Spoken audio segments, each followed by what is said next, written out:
I was fascinated by your talk and the amount of challenges that are before you, but I could tell from the audience response how responsive they were towards your enthusiasm, and that while you may only have a tree to work under, which to Americans seem impossible, that there's a sense that the building isn't what is necessary, but that's not really what's all necessary for democracy to work.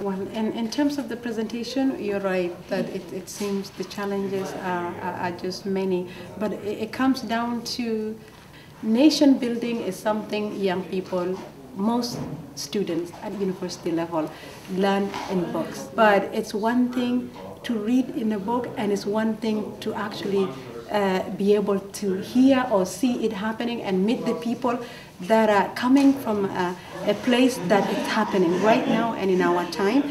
And it comes down to priority at the end.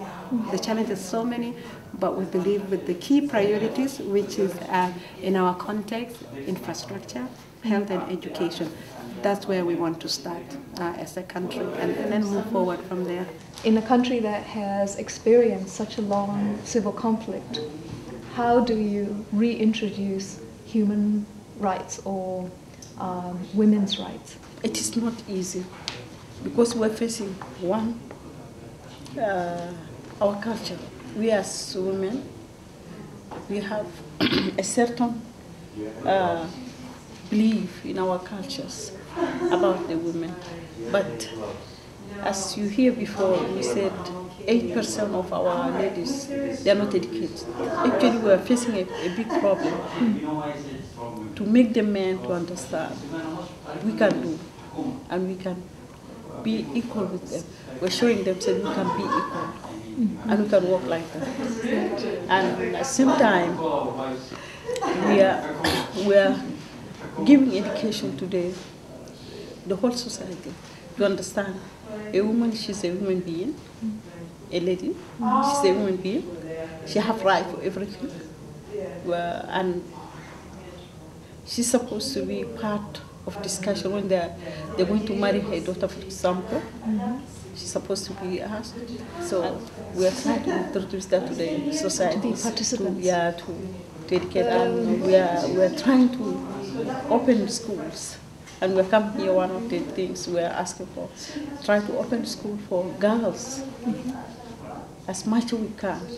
And we try to put boardings, as you hear from the finance minister, because we want to take the girl from the house to come to the boarding to get chance to go to school, like how her colleague, her boy going to school.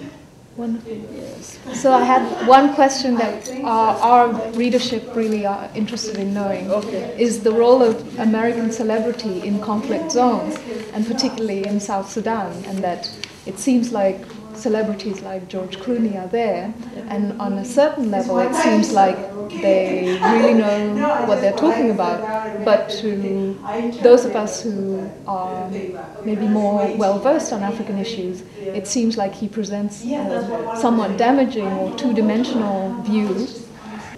How do you perceive the role of these celebrities? Actually, this is our visit. It is telling that. We're coming to share with them and telling them exactly what we need. Because we're starting from zero. We have nothing. Yeah. The world has finished everything of ours. As we tell you, even the animal what we used to have it in South, gone during the war. We're just returning back. We still have a lot of people outside. So we're coming here to share with our brothers or our friends, Americans, to help the new nation in South Sudan to be built in the right way. So rather than have somebody else tell your story, Yeah. you've arrived to tell your own story. Oh, yes. Okay, welcome, Yes. and I'm grateful for your visit. Thank you so much. You. You're welcome.